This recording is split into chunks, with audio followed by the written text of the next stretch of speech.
Yusuf, tumetoa boat 123, lakini leo hapa mimi nataka niwatangazie tena, kwa sababu hizo boat zilikuwa zile ndogo. Sasa tutanunua boats zingine 25 ya deep sea fishing.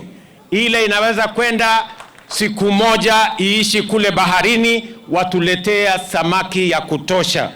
Tutagawana hizo boats 25 na nimeambia wizara ya kwamba hizo boats zinunuliwe ndani ya miezi 4. Nifike hapa tena niweze kuzipatiana ili, na tumeweka pesa milioni 600 wa kuendesha hiyo kazi na kununua hizo boats ili tuhakikishe ya kwamba zinapatikana na vijana wetu wanazitumia kuhakikisha kwamba tunavua samaki, tuhakikisha kwamba tunasonga mbele kwa pamoja. Tumekubaliana ya kwamba tunajenga soko 3 fish markets.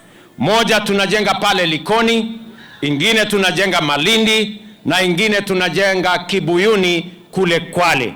Hizo fish landing sites tumeweka pesa ya serikali ili tuweze kutumia fish marketing infrastructure ambayo itasaidia wananchi na wavuvi, na pia tuweze kuwa na chakula, tuondoe njaa katika taifa letu la Kenya.